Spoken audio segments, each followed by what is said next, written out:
Here we are at belief number 13. By now, you probably are seeing some wonderful changes in your life. Maybe the basic problem, lack of self-confidence, and the need to be accepted by others may not yet be totally gone. Some people will see small changes, others will see bigger changes. But I promise you, the problem will be totally gone by the time you are done with this program. Even if the process for eliminating beliefs seems a little repetitive, you have to do every step in order to eliminate each separate belief. So stay with it. Yeah, it might be a little repetitious to answer the same questions over and over, but you are eliminating negative beliefs you've lived with for a lifetime. Isn't that worth it? In any case, the source of this belief is different than many of the others you've already done, so you'll be seeing and hearing some new material. Please continue to answer each question out loud to make sure the belief is eliminated. This next belief, I'm not worthy, isn't as common as many of the others you've eliminated so far, but it is one that a large number of people hold, and it is one of the beliefs that generally underlies a lack of self-confidence and a need to be included by others. Here's one way to know if you have this belief. Are you ever afraid that if you do something wrong that people won't want to be around you anymore? Do you ever feel like you aren't valuable for any reason? Do you ever feel like you don't deserve to get what you want? Be it a good relationship, financial abundance, or just plain happiness? If you answered yes to any of these questions, you probably have the belief, I'm not worthy. In any case, it's important to at least be open to the idea that you might have a belief like this, because if you have it, it's most likely holding you back in some areas of your life. And when you get rid of it, I promise life will get better. Remember, you can hold a belief that intellectually you don't think is true about you.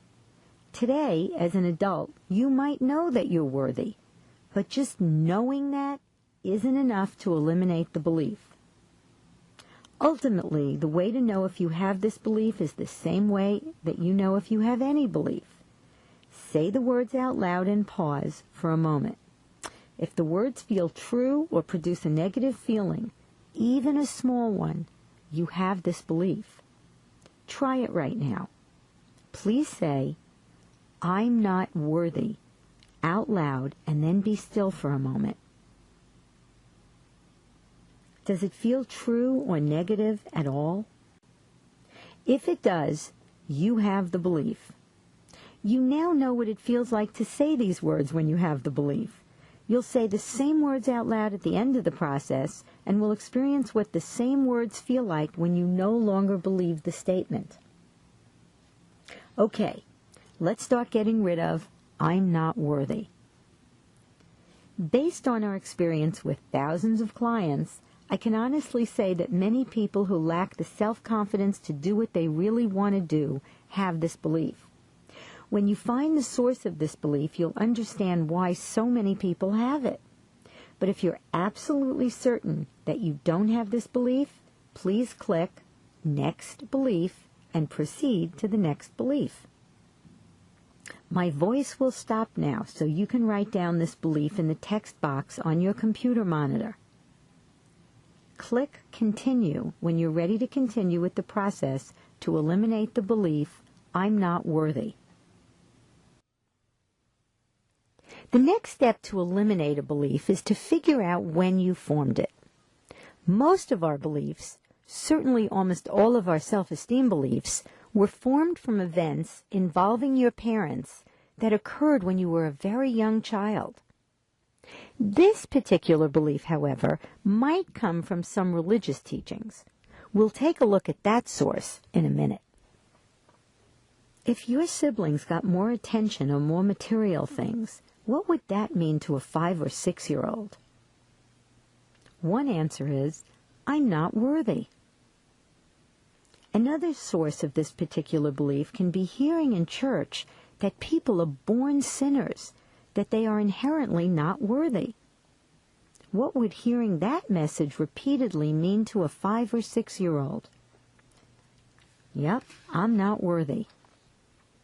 Whether the beliefs came from interactions with our parents or from what we heard in church, we all formed a lot of beliefs in our childhoods that are having a negative impact on us now.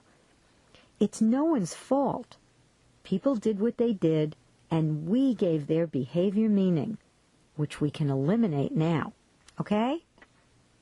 For most people, the source of the belief, I'm not worthy, is hearing phrases like, you don't deserve to have it, or what makes you think that you should have it, or your sister or brother got it because they deserved it. You don't. Or, you should be ashamed of yourself. When you don't get what you want and others do, the most reasonable explanation for a 5 or 6-year-old is, I'm not worthy. That's why I didn't get it. Now take a look at your early life and see where the belief, I'm not worthy, comes from for you. Then type into the text box on the screen the type of things your parents did and said in your childhood that led you to form the belief, I'm not worthy. Rather than writing down how you felt, describe the actual situations, what your parents actually said and did, such as, my parents often said things like, you don't deserve to have it. Take the time you need, because this is important. When you're done writing, click Continue. Now the program will pause. Look at the events you've written down. Is it real to you that the conclusion you reached, I'm not worthy, is a valid interpretation of those events? Can you agree that virtually any child at that age and in those situations would have reached a similar conclusion? Now we're going to play the possibilities game. We'll imagine that 4 friends of yours are visiting you and looking at a videotape of the events you just wrote down. Your interpretation of those events when you were a child was, I'm not worthy. That is one valid interpretation of Mom and Dad's behavior, but there are other reasonable interpretations of the same childhood events that you didn't think of as a child. So, let's ask each of your friends for another alternative interpretation. Can you see that one friend might well say, your parents may actually have preferred one of your siblings to you. That doesn't mean you aren't worthy. Couldn't that explain the events in your childhood just as well as your interpretation that I'm not worthy? Here's what your second friend says. Your parents' comments were due to their poor parenting skills. How they treated you had nothing to do with your worth. Doesn't this interpretation also explain those events in your childhood just as well as your interpretation that I'm not worthy? Here's a third possible interpretation of your childhood events that one of your friends suggests. Maybe you weren't worthy as a kid. That doesn't mean you never will be. Doesn't this interpretation also explain those events in your childhood just as well as your interpretation that I'm not worthy? Here's another one. Maybe your parents thought you weren't worthy. That doesn't mean they were right. Or if it was church, maybe your church believed that people weren't worthy. But that doesn't mean every church believes that. Couldn't any one of these interpretations explain your childhood interactions with your parents just as well as your interpretation, I'm not worthy? Of course they can. So is it real to you that a belief you've lived with almost your entire life, something you thought was a fact, is not a fact? It isn't the truth at all. It's only a truth, merely one interpretation of many possible interpretations of earlier events. Right? Please continue to interact totally with this program in order for it to work. And that includes answering my questions out loud, even if your answer is only yes or no. So let me repeat the question. Is it real that I'm not worthy is not a fact? It's not the truth, but just a truth, merely one interpretation of many possible interpretations of earlier childhood events. I bet you do now. With a little help from me and your friends, you could see that your parents' comments about you not deserving things could have at least 4 different meanings. Do you remember what you wrote down a few minutes ago as the source of your belief, I'm not worthy? Look at that text below on your screen. Right now, imagine seeing what you saw then and hearing what you heard then. Now take a moment and really imagine the events of your childhood that led you to form the belief, I'm not worthy. Didn't it seem when you were a child as if you could actually see, I'm not worthy, in those earlier events with your parents or in church? It did, didn't it? You may have the sense that you didn't see the belief. You felt it. Once you formed the belief, I'm not worthy, you probably did feel it. I'll get back to that feeling in a minute, but what I'd like you to focus on now is not the feeling, but on my question.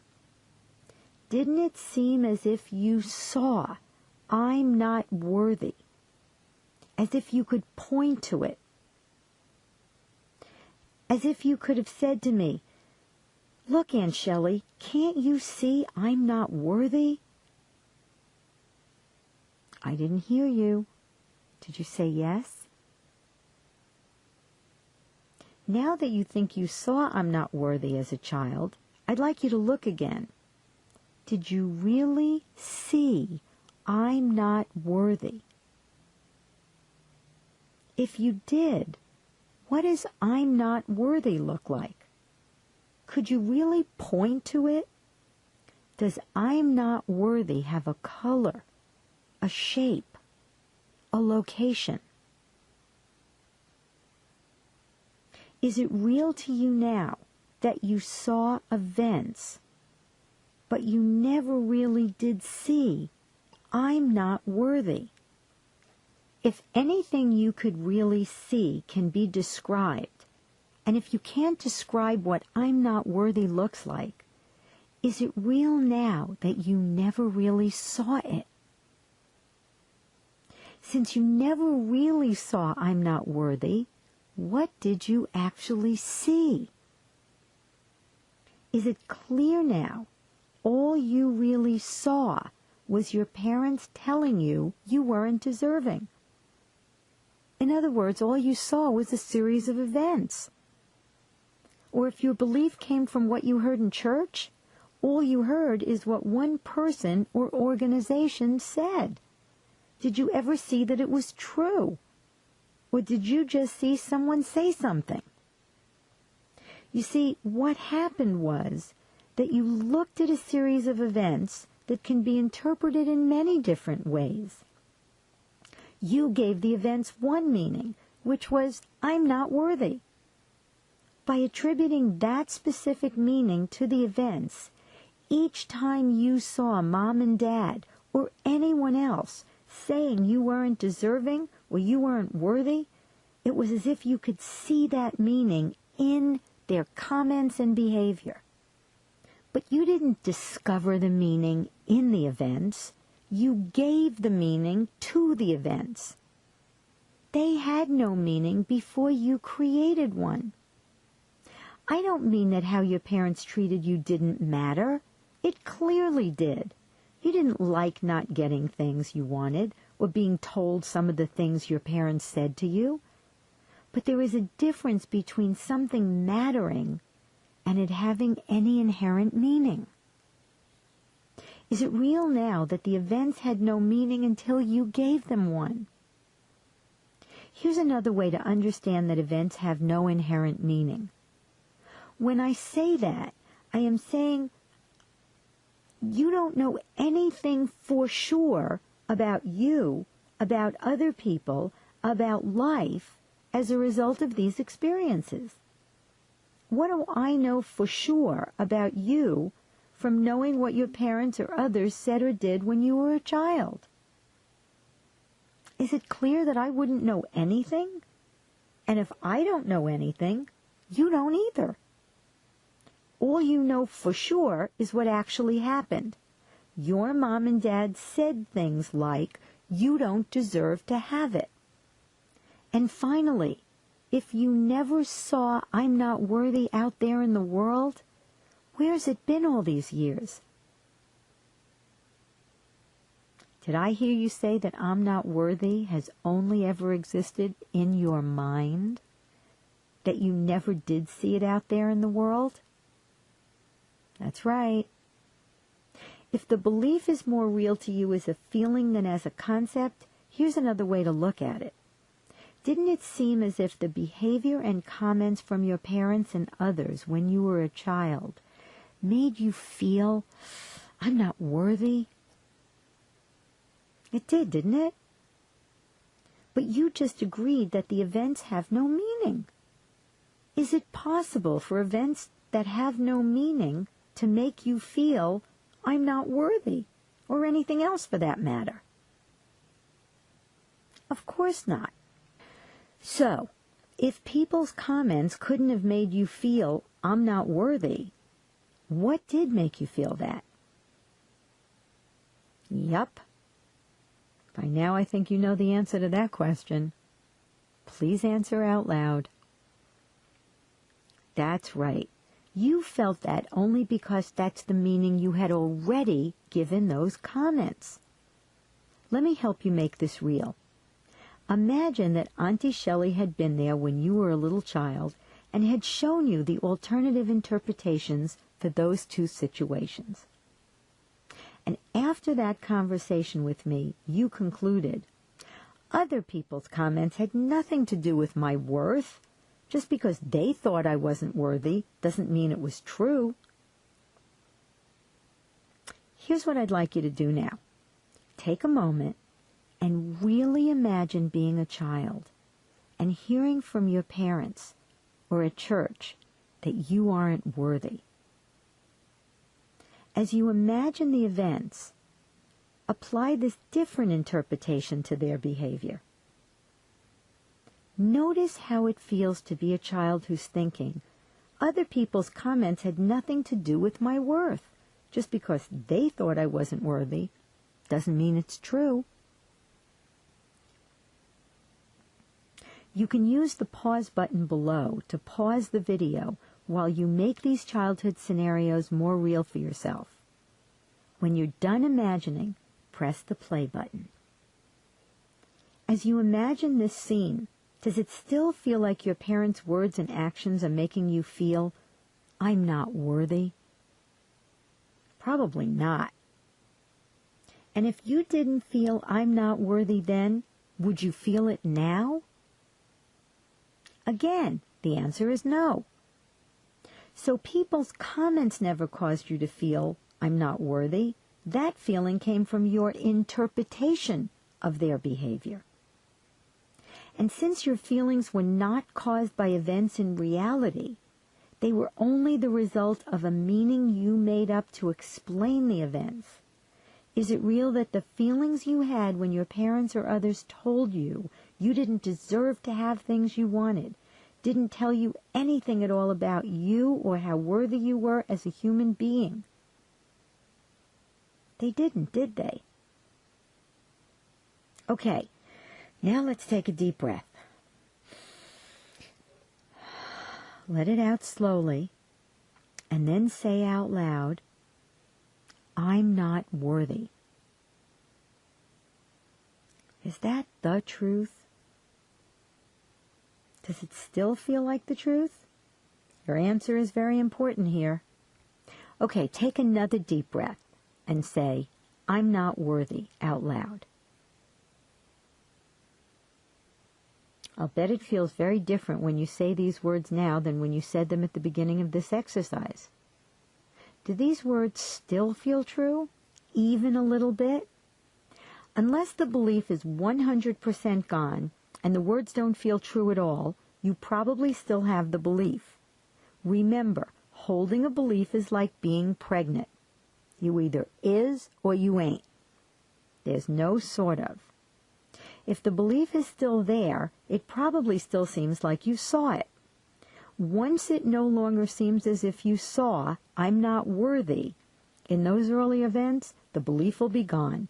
So please click the repeat button to repeat that step of the process. If the belief is gone, please click continue. Now that you're clear the belief is really gone, let me congratulate you for eliminating your 13th belief. Many people, possibly even you, spend years trying to totally get rid of beliefs, and you just did it in 20 minutes. Amazing. Because behavioral and emotional problems are caused by several beliefs, getting rid of several will lessen a problem, but probably not eliminate it totally.